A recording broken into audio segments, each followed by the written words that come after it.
Demikian.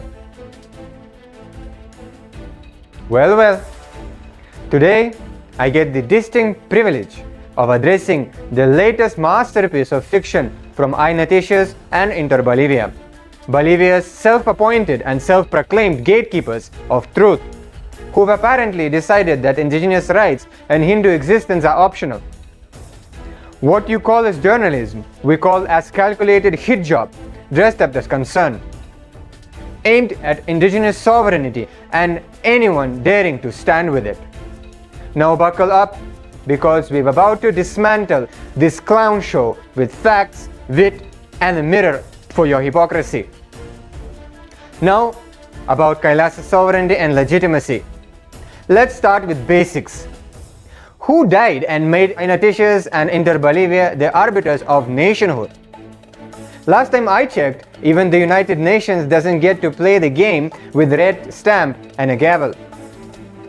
KAILASA ticks every box of Montevideo Convention, be it population, be it territory, be it government, be it ability to enter into international relations, whether you like it or not. And Bolivia has also ratified this treaty which you are talking about, by the way.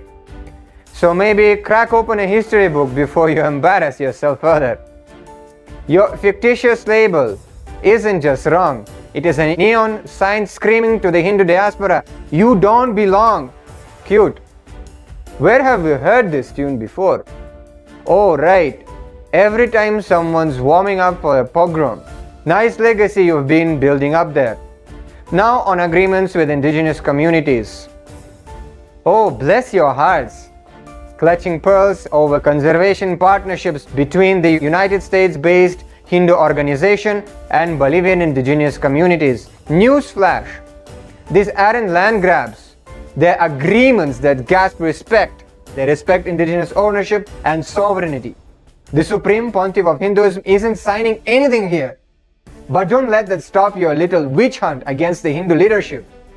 These deals, environmental protection, cultural preservation, and humanitarian aid, stuff you cheer if it came from a Western NGO. But now, when it's Hindus and indigenous folks teaming up, it's suddenly a scandal. The selective outrage is giving a whiplash. Now on financial exploitation fantasy. Payments for land?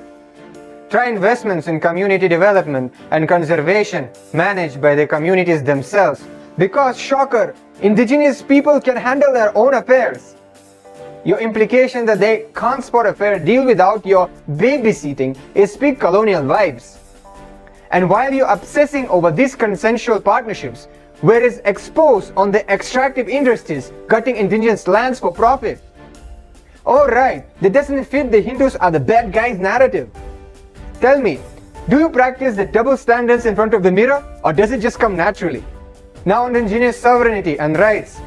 These partnerships honor indigenous sovereignty, written right into the agreements, respecting their autonomy under Bolivia's constitution, Article 30, which says that they got self-determination, and moreover, even the United Nations Declaration backs their rights to global connections.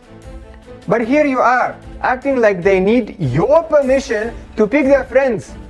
That's not journalism, that is colonial flashback, pretending to be a hot take. The real threat to indigenous rights? Your sanctimonious meddling, trying to gatekeep who they can work with. Now, regarding the Supreme Pontiff of Hinduism. The personal attack on the Supreme Pontiff? A masterclass in religious persecution with a side of bad faith. Self-proclaimed guru? His lineage is more than 10,000 of years older than your media outlet, recognized by legit Hindu authorities like the 68 Jagadguru Shankaracharya and over 1,000 other prominent Hindu pontiffs and so many more others. Courts worldwide have cleared him, be it the Gujarat court, the United States court, the Karnataka court, plus Interpol's not buying your anti-indigenous racist smear campaign. Keep pushing debunked lies though. It's a bold strategy for when journalism is just a code for vendetta. Now on the indigenous rejection line. Indigenous community reject KAILASA. Wow! Bold claim for something you pulled straight out of thin air. No legit leaders have said this, unless you count some random loudmouth from cherry-picked to fit your narrative. You're not just gaslighting, you are trying to puppeteer indigenous voices into divide and conquer racist tactics and playbook. Classic move. Meanwhile, real communities partnering with Hindus are getting your intimidation threats. Stay classy, Bolivia's finest. Now on the government relations and political controversy. Meeting with officials is controversial now? Someone alert diplomats ever. It's just how the world works. But when Hindus and indigenous groups do it, it's a scandal worth of your breathless headlines. The Supreme Pontiff of Hindus isn't even on this. But why let the facts ruin a good smear?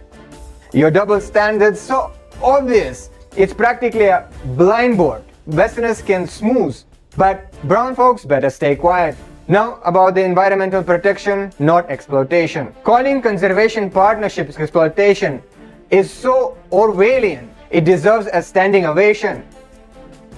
These deals protect biodiversity and fund sustainable practices. Meanwhile, you're mute on the mining and logging outfits actually trashing the place. It's almost like you got an agenda. Nah, couldn't be. Surely Bolivia's media darling are above that. Now about the international representation. False representation at the United Nations. Hindus and indigenous reps follow the same rules as everyone else there. The United Nations has published 22 reports on our persecution, and in 7 of them upheld our juridical statehood. Guess they didn't get your memo that we are not real. You'd never call out Western NGOs for the same participation, but I get it. Brown voices at the table just hit different for you. Now regarding the threats, you mean legal notices asking you to stop lying? That's not intimidation, that is accountability. Maybe you should try it sometime. No evidence, no specifics, just vibes. If vagueness were an Olympic sport, you'll take gold. Now about the size and population of KAILASA. KAILASA serves 2 billion born and practicing Hindus globally while having specific citizens. Sorry if that is too nuanced for your headlines. 2 billion inhabitants. A twisted riff of our mission, not censors. And that unknown island of Ecuador bit. Pure fan fiction. Keep workshopping it though. Might take a decent B-movie. Now on unauthorized presence and immigration violations. Visits to indigenous lands. Invited by the folks who own them per their constitutional rights. Immigration violations? Everyone has got their papers. Where is your proof otherwise? Oh right, facts are optional in this saga. Now regarding the carbon markets initiatives. Carbon market exploitation?